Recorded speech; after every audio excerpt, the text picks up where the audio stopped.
오늘 저는 두려워 말라라는 설교 제목으로 여러분들과 함께 또 말씀을 나누도록 하겠습니다. 두려워 말라, 내가 너와 함께함이라. 놀라지 말라, 나는 너의 하나님이 됨이라. 저도 참 두려울 때가 많은 것 같습니다. 통장 잔고가 비어갈 때 또 부모님이 아프시다는 소식을 들었을 때, 또 제 건강이 또 좋지 않았을 때, 참 우리는 인생을 살아가면서 두려움을 경험할 때가 너무 많죠. 오늘날 우리는 사실 모두 두려움과 불안함의 시대 속에서 살아가고 있지 않습니까? 여러분들 모두에게 사실 두려움이란 감정이 존재합니다. 2020년 기준 OECD 회원국 중에서 대한민국이 우울증 유발률, 우울증으로 고통받고 있는 사람들이 1위라고 합니다. 여기 표가 보이시나요? 코리아라고 되어 있는 이 표에서 코리아가 제일 높은 것을 볼 수 있습니다. 우리나라 10명 중 4명이 이 우울증과 심리적인 어려움으로 참 어려움을 겪고 있다는 것이죠. 참 목회자로서 너무 마음이 아팠습니다. 얼마나 가슴 아픈 현실입니까? 더 심각한 건 요즘 20대 청년들 사이에서 이 심리적인 어려움으로 겪고 있는 청년들이 너무나 많다는 것입니다. 2025년, 그러니까 올해 기준으로 20만 명이라고 합니다. 참 어려움을 겪고 있는 청년들이 너무 많은 숫자죠. 오늘날 많은 현대인들이 이 우울증과 불안함, 두려움, 이런 감정들과 너무나 치열하게 싸워나가고 있는 것이 우리 오늘날 현대사회의 현실이지 않습니까?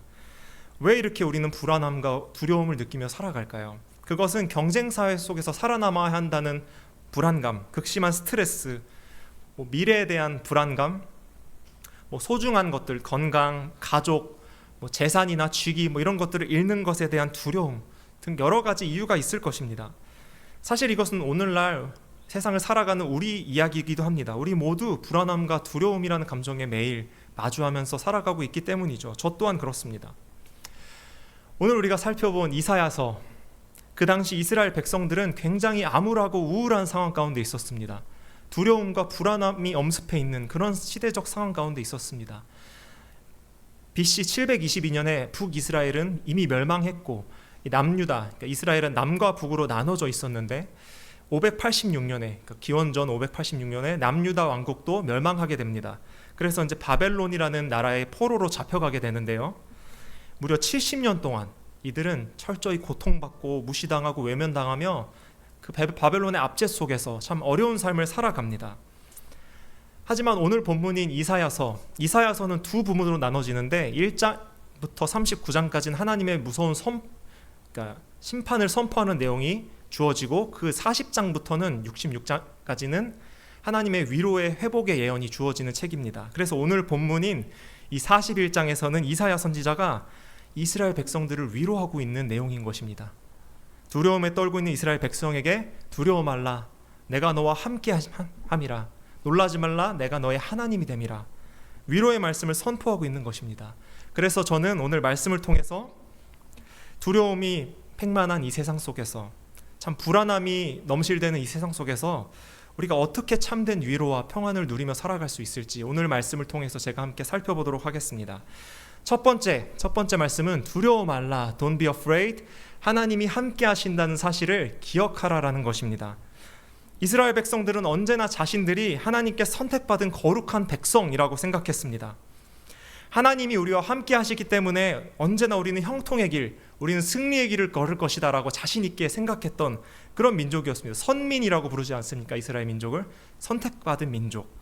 그런데 정작 그들이 지금 처했던 상황은 어떻습니까? 저 먼 이방 땅 바벨론의 포로로 잡혀와서 이렇게 고생하고 있는 신세가 아닙니까? 그래서 그들은 하나님이 우리를 버리시고 우리에게서 떠나셨구나, 하나님의 임재가 우리를 떠나셨구나, 더 이상 우리와 함께하지 않는구나, 아니 어떻게 하나님이 함께 계시는데 우리가 이런 상황 가운데 거할 수 있는가, 그런 생각에 사로잡혀서 두려움에 떨고 있었을 것입니다. 하나님의 영광이 이제 자신들을 떠났다라고 생각했을 것입니다. 하지만 오늘 본문에서 하나님께서는 뭐라고 말씀하십니까? 두려워 말라, 내가 너와 함께함이라. 이것은 당시 이스라엘 백성들에게 있어서 엄청난 약속이었습니다. 왜 엄청난 약속이냐면 이스라엘 백성들은 하나님께서 성막, 성전, 그러니까 특정한 장소에서만 임재하신다고 생각했는데, 아니 이곳 바벨론 땅에서도 하나님께서 우리와 함께 하신다고?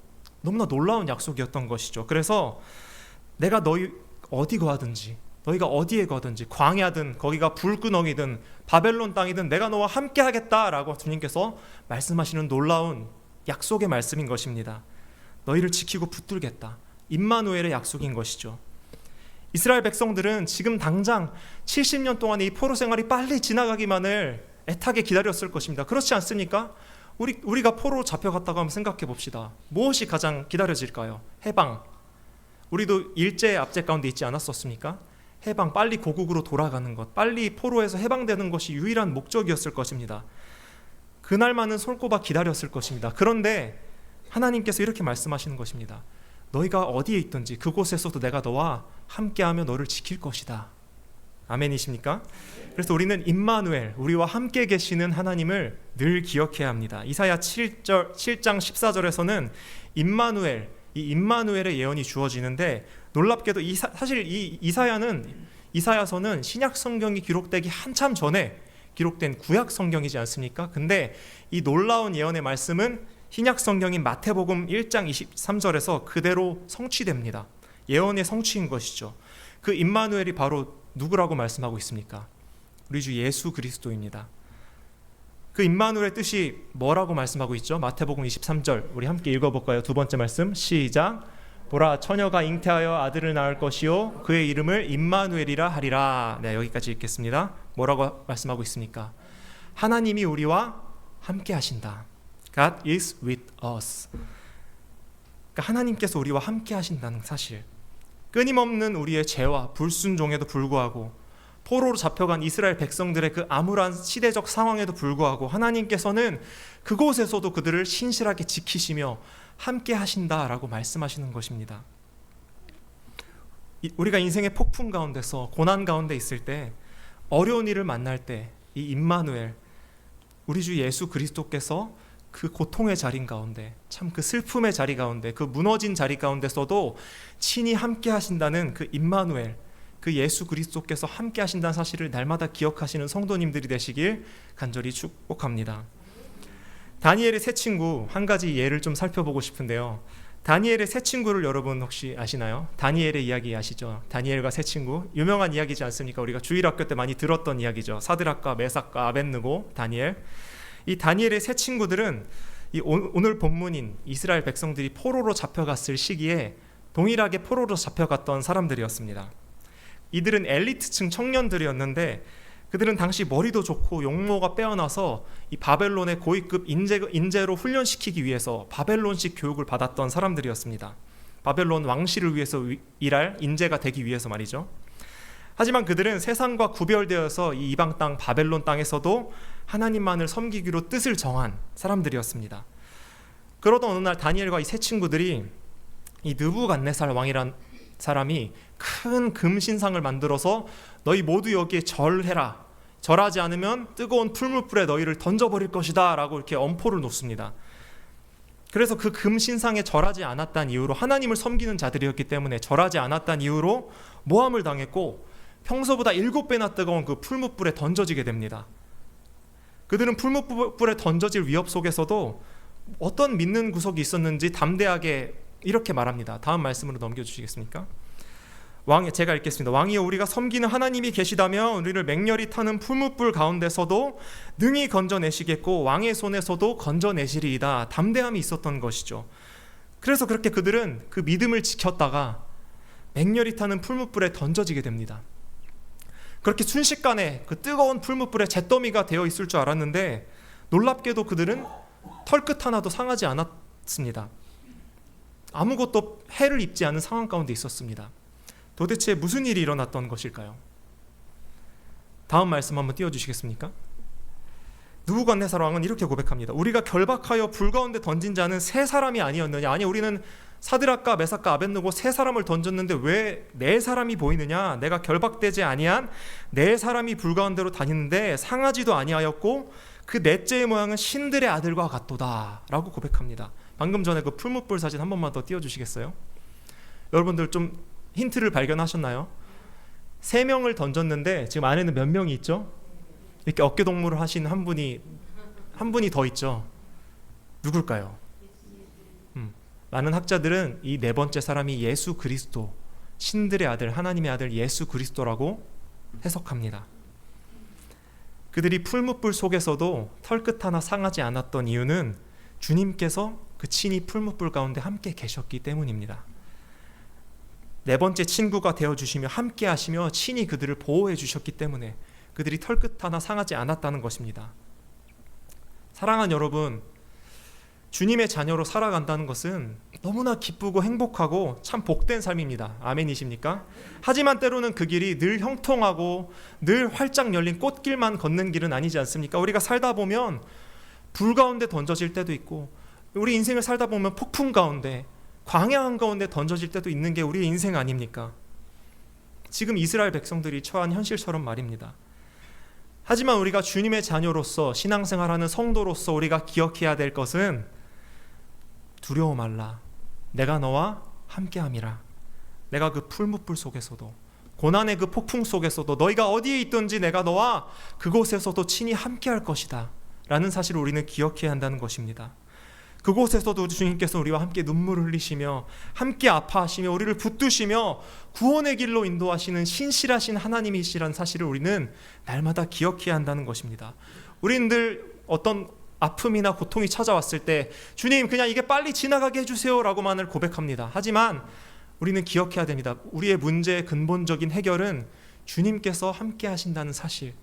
주님께서 이 고통 가운데서도, 이 아픔 가운데서 우리와 함께 하시는구나, 그 사실을 깨닫는 것이 참된 위로와 회복의 시작인 줄 믿습니다. 아멘. 두 번째 말씀은 놀라지 말라. 내가 너의 하나님이 됨이라. 하나님이 나의 하나님이 되심을 기억하라 라는 것입니다. 유대인 철학자인 마르틴 부버라는 사람은 그의 책인 나와 너에서 타인과 상호 관계를 나와 너의 관계와 나와 그것의 관계로 분류했습니다. 나와 그것의 관계란 쉽게 말해서 상대방을 한 인격체로, 그러니까 감정을 교류하고 함께 아파하고 고통을 받고 함께 사랑하는 그런 인격체로 보는 것이 아니라 어떤 목적을 이루기 위한 수단, 그냥 단지 그냥 그것으로 보는 관계를 의미합니다. 그리고 반면에 나와 너의 관계란 상대방을 나와 너, 그러니까 같은 감정과 목표를 가지고 살아가는 한 인격체로 보는 것을 의미합니다. 상대방이 어떤 걸 주기 때문에, 민재가 PPT를 열심히 넘겨주기 때문에 제가 민재를 사랑하는 것이 아니라 그냥 민재는 민재이기 때문에 제가 민재를 사랑하는 것처럼, 그러니까 상대방을 상대방 그 자체로 사랑하는 것이 나와 너의 관계라는 것입니다. 이 마르틴 부부는 더 나아가서 우리가 인간관계에서 뿐만이 아니라 하나님과의 관계에서도 나와 너의 관계가 되어야 한다고 말하고 있습니다. 우린 때로는 하나님을 마치 요술램프 지니처럼, 마치 요즘은 챗 GPT처럼, 뭐 시리나 빅스비 같은 것처럼 우리가 어떤 기도 제목을 내어드렸을 때 그냥 그 기도를 응답해 주시는 그런 요술램프 지니와 같은 이수로 생각하고 있을 때가 너무나 많지 않습니까? 하지만 그것이 아니라는 것입니다. 하나님은 인격체, 우리와 공감하시고 우리의 감정에 함께 아파하시고 우리를 사랑하시는 한 인격체라는 사실을 우리가 기억해야 한다는 것입니다. 하지만 제가 이 사실을 이 책을 살펴보면서 정말 무릎을 탁 치면서 깨달은 것이 무엇인지 아십니까? 우리뿐만이 아니라 하나님께서도 우리를 어떤 목적을 위한 도구, 비인격체인 이스로 생각하는 것이 아니라 우리를 끝까지 인격적으로 사랑해 주시는, 우리를 사랑하는 자녀로 대해 주시는 분이라는 사실을 깨달았기 때문입니다. 요한계시록 21장은 보면 사도 요한은 환상 중에 천국에서 구원받은 성도들의 모습이 어떤지 묘사하고 있는데, 다음 말씀 한번 띄워주시겠어요? 뭐라고 말씀하고 있죠? 한번 읽어볼까요? 시작. 또 내가 보매 성 예루살렘이 하나님께로부터 하늘에서 내려오니 그 준비한 것이 신부가 남편을 위하여 단장한 것 같더라. 뭐라고 말하고 있죠? 신부다. 그러니까 신부로 보일 만큼 우리를 사랑하는 존재로 주님께서 보신다는 것입니다. 이 세상은 어떻습니까? 우리를 한 인격체, 유가 아니라, 나와 너가 아니라 철저히 우리를 이익과 어떤 가치에 따라서 평가하는 게 이 세상의 이치 아닙니까? 우리가 잘 나갈 때는 참 연락이 잘 되는 사람들이 우리가 쫄딱 망해서 참 낮은 자리에 내려갔을 때는 연락 한 통 오지 않고, 그런 게 세상 아닙니까? 더 이상 어떤 집단에 내가 이익이 되지 않을 때는 참 언제라도 우리를 내어쫓을 수 있고 내버리는 것이 이 냉정한 세상의 이치 아니냐는 말입니까? 하지만 하나님께서는 죄인되고 연약하며 참 부족함이 많은 존재임에도 우리를 쓸모없다고 내버리지 않으시고 이용 가치가 없다라고 말하면서 우리를 내쫓지 않으시고 내가 여전히 너를 사랑한다.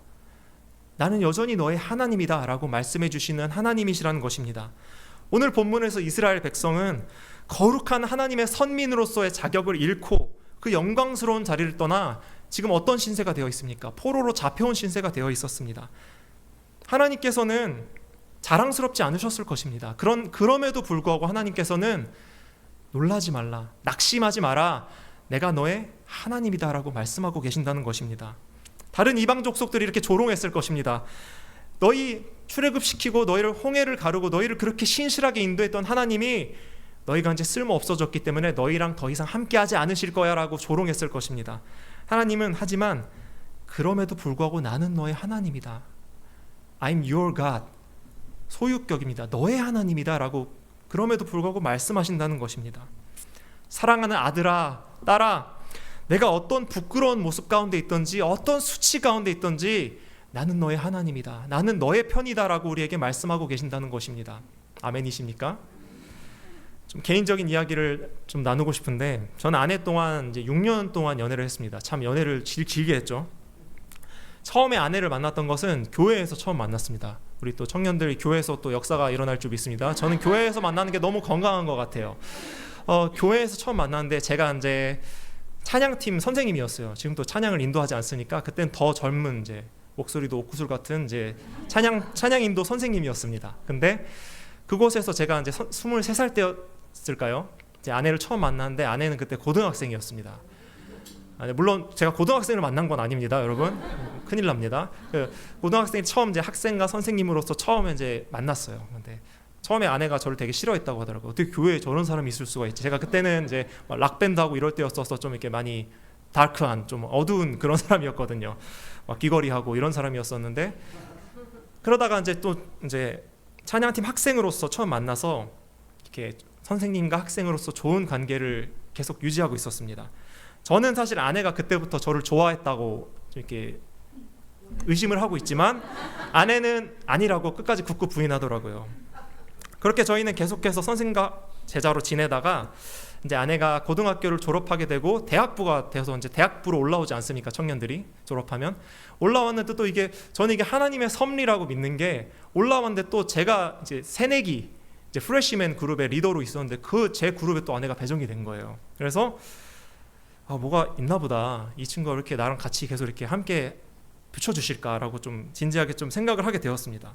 그래서 그때부터 저희는 목장 모임 한다는, 또 구역 모임 한다는 명분 아래 이제 다른 사람들은 다 알지만 저희만 비밀이라고 생각했던 비밀 연애를 시작하게 됐습니다. 저희는 모른다고 생각했는데 다 알고 계셨더라고요. 그런데 연애를 하면서 이 알게 된 사실이 저희가 너무나 다른 성향을 가지고 있었다는 것입니다. 아내는 모든 걸 함께 해야 하고 참 사람 만나는 걸 좋아하고 사교적인 사람입니다. 딱 보면 아시겠죠? 너무 이렇게 밝고 사교적인 사람입니다. 하지만 저는 카페 가서 책 읽는 거 좋아하고 재미없는 거 악기 연주하고 이렇게 내향적인 사람이었습니다. 혼자 음악하고 책 보는 걸 좋아하는 그런 내향적인 사람이었던 것이죠. 그때 당시엔 저도 참 미성숙하고 이기적이었기 때문에 아내가 그런 제 영역을 침범하는 게 너무 싫었어요. 그래서 참 모나게 굴기도 했고 참 많이 싸웠던 것 같습니다. 이렇게도 말했던 것 같아요. 안나, 난 내 개인의 시간이 좀 필요해. 좀 잠깐 연락하지 않아줬으면 좋겠어. 정말 큰일 날 소리를 제가 했었죠, 연애할 때. 그래서 아내가 이해를 못 하더라고요. 너무 서운해 하더라고요. 아니, 우리가 사랑하는 사이인데 어떻게 혼자만의 시간이 필요하냐. 난 계속 같이 있고 싶다. 저는 그때 음악을 했었기 때문에 연습하러 가야 되는데 계속 같이 있자고 하는 거예요. 그래서 참 저도 그때 마음이 참 어려웠던 기억이 있었습니다. 그렇게 6년 동안을 화해하고 울고 짜고 빌고 동고동락하며 저도 참 많이 깎여지고 아내도 참 많이 깎여지게 되었습니다. 6년 동안 함께 하다 보니까요. 그래서 어느덧 이제 싸우지도 않고 제법 잘 맞는 커플이 되어 있었습니다. 그런데 참 지금 생각해보니 참 신기했던 것은 그렇게 치고받고 막 울고 막 싸우는, 치고받고는 아니었습니다. 죄송합니다. 치고받진 않았습니다. 막 울고 막 소리 지르고 싸우고 했었는데도 늘 대화로, 저희 필살기 꽃과 이벤트의 그런 필살기로 항상 화해했고 늘 그 관계를 잘 풀어냈고, 무엇보다 중요했던 건 그렇게 잘 안 맞았음에도 두 사람의 사랑하는 마음이 변하지 않았다는 사실이었습니다. 너무 신기했습니다. 그래서 제가 문득 어느 날 아내에게 이렇게 물었습니다. 한나야, 너는 나의 어떤 부분이 이렇게 좋아서 6년 동안 나를 만나? 도대체 왜 나랑 만나? 이렇게 물어봤어요. 그러니까 참 지금 생각해도 너무 감동적인 말인데 아내가 이렇게 말을 하더라고요. 나는 오빠가 아무리 나랑 싸우고 힘든 시간 속에 있어도 나랑 헤어질 생각이 없어 보여서 난 그게 너무 좋아. 그게 너무 안정감이 들어. 그러니까 헤어질 생각이 전혀 없어 보였대요, 제가. 그러니까 오빠가 항상 언제나 변함없이 나를 사랑해 줄 거라는 확신이 있어서, 그 안정감이 있어서 난 오빠가 참 좋아, 이렇게 고백하더라고요. 그래서 제가 그 말을 듣고 좀 그때 울컥했습니다. 나중에 들어보니 그 포인트가 저랑 결혼하기로 결심한 포인트였다라고 고백하더라고요. 오빠의 사랑 헤어질 마음이 없는 오빠의 그 사랑, 그 사랑이 부족한 저의 인생에 아내의 그 귀한 삶을 맡기기로 결심을 하게 만든 것입니다. 사랑하는 우리 남자 청년 여러분, 우리 은석이와 민재, 아직 결혼하지 않은, 이 정도 사랑을 해야지 결혼할 수 있는 것입니다. 아멘. 사랑하는 여러분, 한 사람의 사람이 언제나 나의 편이 되어주고 나를 이렇게 사랑해주는 것도 이렇게 감격적이고 고마운 일인데, 하나님께서 너가 어떤 자리 가운데 있든지 내가 너의 하나님이 된다, 내가 너를 끝까지 사랑한다, 내 사랑은 변치 않는다라고 말씀하시는 게 얼마나 놀라운 사실이냐는 말입니까? 하나님 우리를 그렇게 사랑하시는 분이십니다. 아멘이십니까? 그 하나님께서 이렇게 말씀하십니다. 놀라지 마라, 낙심하지 마라, Don't be discouraged. 그럼에도 불구하고 나는 너의 하나님이다. 아멘. 그 하나님 붙들고 참된 위로와 회복의 자리로 나아간 여러분들이 되시길 주님의 이름으로 축복합니다.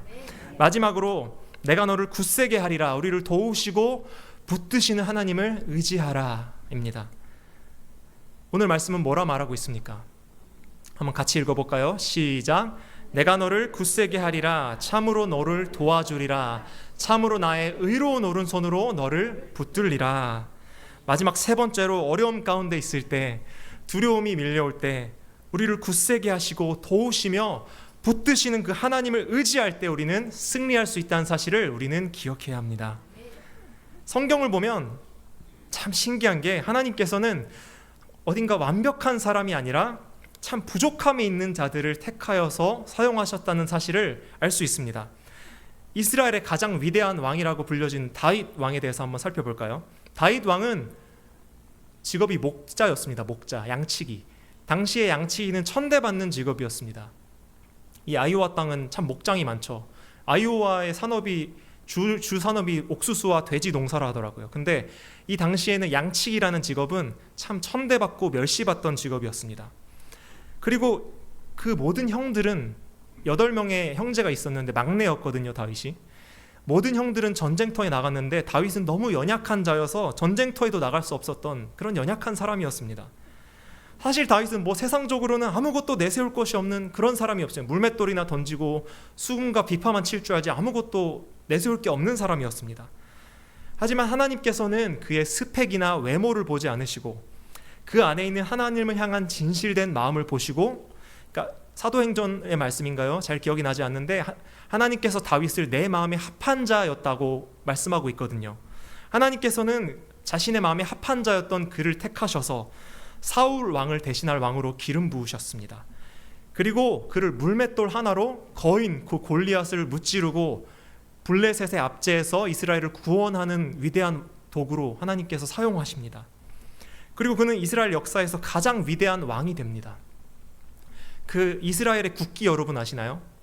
그 별 있죠. 그게 어떤 별인지 아시나요? 다윗의 별입니다. 그렇게 그 정도로 이스라엘에서도 다윗은 지금도 위대한 왕입니다. 그리고 더 나아가서 우리 주 예수 그리스도가 나오는 위대한 영광스러운 족보로 다윗 왕을 사용하십니다. 도대체 무엇이 보잘것없던 다윗을 이렇게 굳세게 용감하게 만들었을 것일까요? 무엇이 이유일까요? 그것은 다윗이 골리앗 앞에 물맷돌을 들고 나갔을 때 했던 그 선포 속에 정답이 있습니다. 한번 이 말씀을 같이 한번 읽어볼까요? 시작. 다윗이 블레셋 사람에게 이르되 너는 칼과 창과 단창으로 내게 나아오거니와 나는 만군의 여호와의 이름 곧 내가 모욕하는 이스라엘 군대의 하나님의 이름으로 내게 나아가노라. 무엇이 이유라고 하고 있나요? 너는 칼과 단창으로 내게 나오지만 나는 만군의 여호와 하나님의 이름으로 나아간다. 그것이 바로 다윗을 이렇게 굳세게 용감하게 세웠던 이유라는 것입니다. 하나님께서는 비록 자신의 능력은 보잘것없고 참 연약하더라도 만군의 여호와의 이름을 의지하며 나아가는 자들을 일으켜 세우시고 굳세게 하시며 사용하시는 그런 하나님이십니다. 우리는 우리의 힘이 나로부터가 아니라 하나님께로부터 나온다는 사실을 날마다 기억해야 합니다. 그래서 저는 신앙생활이란, 제가 그렇게 오래, 여러분들보다 오래 살진 않았지만 감히 말씀드리자면, 신앙생활이란 나의 모든 힘을 다 빼고 오직 주님의 능력만을, 그 은혜를, 주님의 전능한 오른손만을 의지하며 살아가는 과정을 배우는 여정이라고 생각합니다. 처음에 저는 목회자로서 소명을 받고 이제 군복무를 마치고 나서 2020년 경이었나요? 그때 이제 신학교를 갔습니다. 일반적으로 신학교, 그러니까 목회를 배우기 위해서 성경을 배우고 신학을 배우는 신학교에 입학하면 이제 3년 정도 그 시간이 걸리거든요. 3년 동안 실습 전도사로 사역할 사역지를 이제 찾게 됩니다. 인턴 사역자로 이제 사역을 하는 것이죠.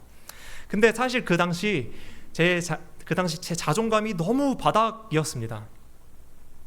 평생 음악을 하면서 공부하는 이별을 하고 살았는데 내가 그 어려운 신학 공부를 잘할 수 있을까? 나같이 자격 없고 부족한 죄인이 하나님이 종이 되어서 목회를 내가 할 수 있을까? 내가 어떻게 감히 그 거룩하고 신성한 목회 일을 할 수 있을까? 나 같은 죄인이.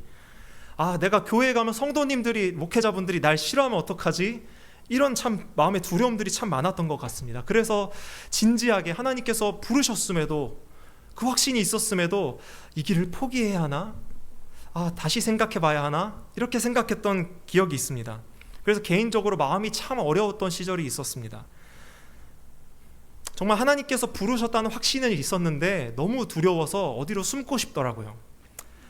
그렇게 두렵고 떨리는 마음으로 첫 사역제 면접을 봤는데, 수원에 있는 어떤 한 교회였는데 면접을 봤는데, 그때 아내와 그때도 연애하던 시절이었는데 이렇게 같이 있는데 전화가 오더라고요. 한 목사님에게서 박철순 전도사님 면접에 합격되었습니다. 이 말씀을 듣고, 참 사실 인턴 전도사로 사역지를 구하는 게 그렇게 막 엄청 어려운 건 아니거든요. 왜냐면 많이 구하시기 때문에. 근데 너무 감사해서 나 같은 죄인을 이렇게 교회에서 사용해 주시다니 너무 감사해서 막 눈물을 흘리면서 아내와 그렇게 감격의 눈물을 흘렸던 기억이 지금도 생생합니다. 물론 다행히 하나님께서 그 이후에 계속되는 훈련의 과정을 통해서 제 안에 있던 그 두려움과 낮은 자존감을 극복하게 하셨습니다. 지금은 담대하게 하나님께서 저를 세우셨습니다. 그래서 이 강단에서도 담대하게 지금 말씀을 선포하고 있는 것이 아닙니까? 근데 설교를 준비하면서 다시 한번 제가 곰곰이 생각해 봤습니다. 왜 그때 나는 부름받은 사명자였음에도 왜 이렇게 자존감이 낮았을까? 왜 늘 두려워하고 나는 이렇게 위축되어 있었을까? 지금 되돌아보니 나를 부르신 그 하나님의 능력이 아니라 사람들의 시선, 사람들의 평가, 그러니까 나 자신 안에 있던 그런 연약함, 그것들을 더 의식하고 의지하고 묵상했기 때문이었더라고요. 사랑하는 여러분, 나 자신의 능력을 의지하다 보면 결국 언젠가 한계에 부딪힐 때가 옵니다. 나의 연약하고 약한 모습에 실망하고 좌절하는 순간이 반드시 온다라는 것입니다. 하지만 나의 약함을 인정하고, 사도 바울의 고백처럼 내 능력이 약한 데서 온전하여짐이라는 그 고백처럼 나의 약함을 인정하고 내가 약할 때 강함이 되어주신 그 하나님, 만군의 여호와 하나님의 이름을 의지하며 나아가는 자들을 하나님께서 굳세게 하시고 의로운 오른손으로 붙들어 주시고 세워주시고 그런 자들을 굳세게 주님께서 사용하여 주신다는 사실입니다. 그 전능하신 오른손으로 붙들어 주신다는 사실입니다. 두려움과 불안함의 이 세상 속에서, 우리를 참 낙심하게 만들고 어렵게 만든 이 세상 속에서 우리가 참된 위로와 평안을 누릴 수 있는 비결, 첫 번째, 두려워 말라, 내가 너와 함께함이라. 두 번째, 놀라지 말라, 나는 너의 하나님이 됨이라. 세 번째, 내가 너를 굳세게 하리라, 내가 너를 도와주리라, 참으로 나의 의로운 오른손으로 너를 붙들리라. 이 말씀을 기억하는 것이 우리 인생의 참된 위로요, 축복이요, 소망인 줄 믿습니다.